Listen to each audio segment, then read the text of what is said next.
Today, we're going to talk about the multitude of players that are eligible to join the 2025 WNBA Draft.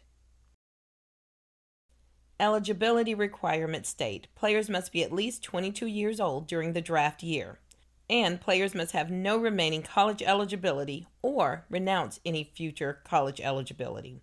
It goes on to state that winter sports student athletes who competed during the 2020-2021 Division I will receive both an additional season of competition and an additional year in which to complete it in. And if you recall, that was the year of the C-19.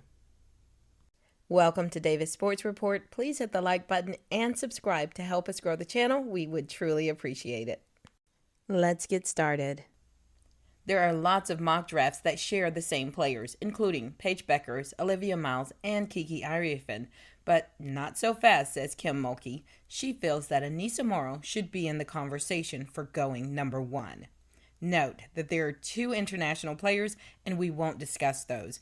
We will stick to the players eligible to be drafted this year from U.S. colleges. We are going to start with a young lady that most expect to go first. Paige Bueckers of the UConn Huskies was all the talk prior to the explosion of Caitlin Clark. Bueckers sat out 1 season with injury, so she actually has 1 year of eligibility remaining, but it's expected that she will declare for the draft this year. Bueckers is having a stellar year, clocking an average 19.4 points per game with a 56.1% field goal percentage and 3.9 assists.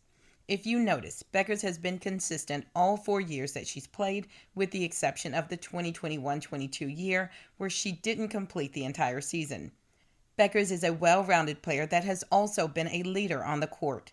The prediction is that she will be going first to the Dallas Wings alongside Arike Ogunbowale. Next up is LSU's Aneesah Morrow, and she has been the show for the Tigers this year. Morrow has 19 double-doubles so far this season, and they've only played 21 games. Morrow is averaging 18.7 points and 14.2 rebounds. She is the truth, guys. She has the hustle that's required at the next level, and I expect we will see her on the WNBA court soon and often. Morrow is currently leading for most rebounds in Division I basketball, being the only guard in the top 15. Some critics say LSU hasn't played any tough teams, but Morrow put up a double-double against Tennessee and South Carolina. What's your thoughts? Do you think she should go first?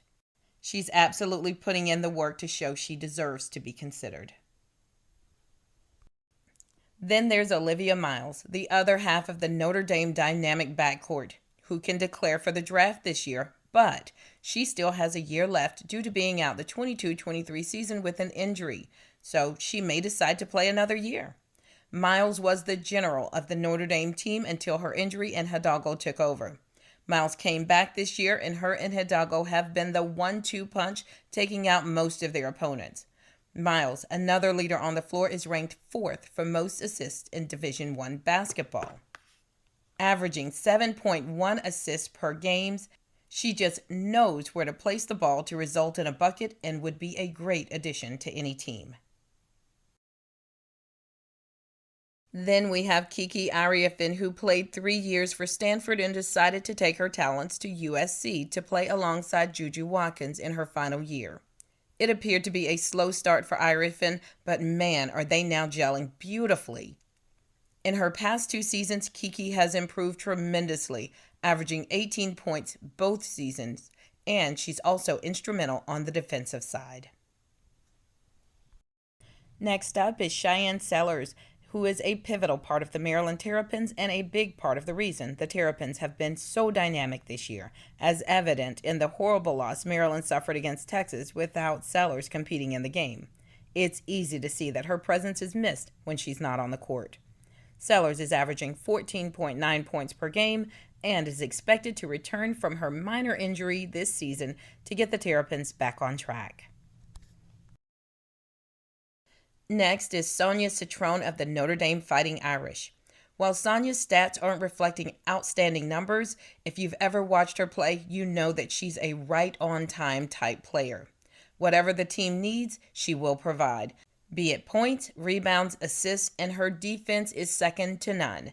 You can put her on your highest score, and I guarantee she will shut them down. Then there's Jordan Hobbs with Michigan, and she is another all-around player. Her game continues to improve, and I don't think she's reached her peak. Hobbs is not afraid to crash the board, and she's just as effective from the three, and she can read the floor and get the ball to the open player to get the buckets that count. Next up is Serena Sundell from Kansas State, and when you talk reading the floor, this guard can read the floor with the best of them.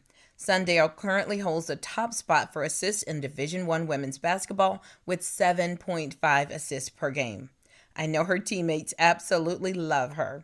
She knows how to find the free player, and she can be the conductor on any floor. Next up is Sanaya Rivers, who is the leader in blocks and steals for the North Carolina State Wolfpack. Rivers is another player that continues to get better with each year. She played her freshman year under Dawn Staley at South Carolina before transferring to North Carolina State, where she currently has 12.3 points per game and 6.3 rebounds per game this year. Is Ozzie Fudd, who is another guard for the UConn Huskies, and due to her being out the majority of the 23-24 season, she still has 1 year of eligibility remaining. Fudd didn't play the first few games this year, leaving some to think she may come back next year for one more stab at showcasing her full potential. What do you think she should do? Go pro or return for one more year? South Carolina Gamecocks head coach Dawn Staley stated a couple of weeks ago that none of her players are WNBA ready today. We disagree. We feel that Tahina Paopao would be a great addition in the W. I know her numbers don't pop off the screen, but you have to understand that Coach Staley runs a win-by-committee program. So you won't likely see any of her players with out-of-this-world stats. Yet, they are winners. And Staley has taught these young ladies playing ethics that they can't get anywhere else. And that work in playing ethics translates beautifully to the WNBA, as made evident by the success of Alicia Gray, Aaliyah Boston, and the Queen, Asia Wilson. Next up is Janiyah Barker of UCLA, who played 2 years at Texas A&M and headed to UCLA for her junior year. Yes, it's only her junior year, so she has 1 more year of eligibility left. But if you recall, Barker stated when coming into college that she planned on doing 3 years and then declaring for the professional league. She can do this because she will be 22 this year, which is one of the requirements. Barker is a team player and she is a rebound getter, so I know she will fit in just fine. Now let's talk about our guards that are on the shorter side, yet big in every way that matters. These ladies are bucket getters, and while we've seen in the last couple of years the WNBA teams don't seem to value the smaller guards as much, we can absolutely point out some amazing guards that were on the shorter side that have left a big impact on the WNBA, like 5'6" Dawn Staley and Jordan Canada, and 5'3" Tamika Johnson. I sincerely hope to see all 3 of these ladies make their way to the WNBA, as they are not only exciting to watch, they also make a difference on the scoreboard. We will start with 5'6" Georgia Amoore of the Kentucky Wildcats. She is a force to be reckoned with. She's quick, athletic, and consistent. Amoore played 4 years at Virginia Tech, clocking double digits starting season 1. She transferred to Kentucky with the Virginia Tech head coach, and she's remained successful, proving that you can drop her on any new team and she will be effective day 1. Amoore is a leader on the floor, and her basketball IQ is very high, as evident by her assists per game. She is currently 3rd on the Division I assists leaderboard. Next is Rory Harmon of the Texas Longhorns. She is another consistent player. Harmon is a ball handler that makes plays and can pick your pocket, averaging 2.4 steals per game, and she is one scrappy player. Then there's Maya McDermott of the Northern Iowa Panthers, and she is one of my favorite players to watch this year. She has continuously grown over her years, and boy, has she peaked this year. She's currently 20th on the Division I top scorers board and leads the Panther in both points and assists. And now we will look at some other players that have made a huge difference on their respective teams but haven't shown up on any mock drafts. Start with Grace Larkins of South Dakota Coyotes. Larkins is putting up an impressive 24.2 points per game, 9.6 rebounds, and 5.7 assists, and is fourth on the Division I top scorers board. This young lady is well above average, and I strongly believe she will be chosen during the 2025 draft. What do you think? Next is Izzy Higginbottom with the Arkansas Razorbacks, who has consistently been in the top 5 on the Division I scoreboard. Higginbottom is dropping an average 23.6 points per game and 3.6 assists. She is definitely one to go to when you need to get the buckets. Then there's Deonna Gatson with the Auburn Tigers. Deonna is having a sensational season, averaging 21.4 points per game and 7.7 rebounds. Talk about well-rounded. She has worked extremely hard this year to showcase all of her talents. Then there's Harmony Turner with the Harvard Crimson. Looking at Turner's career stats, you can clearly see her consistency on the court. She averages 21.1 points per game and is currently 5th on the top steals in Division I women's basketball with a whopping average 3.4 steals per game. Now we will move on to Yvonne Ejem with the Gonzaga Bulldogs. And Yvonne has been another very consistent player, averaging double-digit points in her last 4 years and crashing it on the defensive boards. She is a 6'1" Canadian that represented her country in 2024 Olympics, and we expect to see her name called this year. Now we have Sedona Prince from the TCU Horned Frogs, and I am astonished that I haven't seen her name on anyone's first-round mock draft. Prince is a 6'7" senior that's been killing it in her last 2 years, coming in first on the blocks leaderboard with an average of 3.5 blocks per game. Prince does have 1 more year of eligibility due to her being out the 2022-23 season with an injury, and maybe she's expressed interest in returning to college. I'm not sure, but that would be the only reason I could see that her name isn't in round 1 of the mock draft.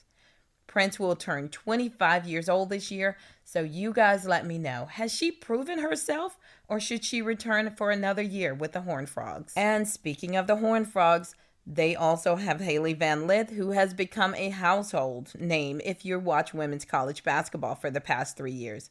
She was a superstar at Louisville, transferred to LSU where she didn't have her best year, then off to TCU where she appears to have returned to her old self.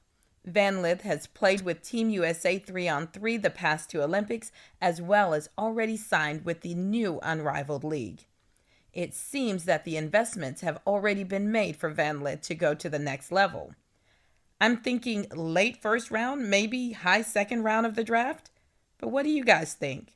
Do you think she deserves to be in the first round? Next up is Michaela Timpson of the Florida State Seminoles. Michaela is averaging 17.5 points per game and 10.9 rebounds. And while Sedona Prince is first on the blocks leaderboard, Timpson is not far behind her with 3.1 blocks per game. When you talk well-rounded, you are talking Michaela Timpson. WNBA would be a fool not to grab this young lady with a quickness. Then we have Zay Green from the Alabama Crimson Tide. Zay has shown herself to be a leader on the floor and brings maturity as she's one of the more seasoned players. She was out a couple of seasons due to injury, but came back with a vengeance in the past 2 years. Also on the list of eligibles is Aoki Lee with the Kansas State Wildcats. Aoki is another very effective big at 6'6". She has also shown consistency throughout her college career, averaging in the high teens to 20s in her points per game, and she's powerful on getting the rebound and putting the ball back up. Bigs tend to sustain injuries, so most WNBAs should make an effort to have at least 2, and she would be a great fit for any team. And back to TCU. They also have Madison Connor, who's currently second on the three-point leaderboard, averaging 3.8 three-pointers per game, and if you're counting, that's a cool 9 to 12 points. Connor is that sniper that every team needs to pull ahead or close out the game. Next up is Lucy Olson with the Iowa Hawkeyes. Lucy spent 3 years at Villanova and transferred to Iowa for her last year. While she hasn't been able to fill Caitlin Clark's shoes, she has been able to bring about a different type of play to Iowa, leading the team in points and assists with 4.9 assists per game. Also from Alabama is Sarah Ashley Barker, who had 2 back-to-back outstanding seasons, averaging 15.7 points per game and an impressive 5.9 rebounds. Another Notre Dame Fighting Irish is Laitu King. King spent 4 years at Pittsburgh growing and perfecting her game before transferring to Notre Dame, where she has come in and helped out immediately, grabbing an average 11.1 rebounds per game and putting up 12.6 boards. Next up is 6'4" Taylor Jones of the Texas Longhorns. Taylor is another player that has shown consistency in her Division I experience, this year averaging 11.2 points per game and 6.4 rebounds per game. Also in the mix is Delia Daniels of the Washington Huskies. Delia is a hard-working and consistent player, averaging 10.8 points per game and really helping out on the defensive end with 7.4 rebounds per game. And the last player that we're going to report on is Maddie Westbell from Notre Dame. Maddie was out at the start of the season with an injury, but she's been in the last 6 games, really helping the Fighting Irish out in places they needed it most. Westbell is averaging 10.3 points per game and 4 rebounds per game. With so many superb ladies in this group of eligible players, it's going to be an interesting draft to see where everyone ends up. Where would you like to see your favorite player go, and did we leave anyone off our list? Please leave your comments below to let us know. Thank you so much for watching. Please hit the like, comment, and subscribe to help us grow the channel, and we will see you on the next one. Goodbye.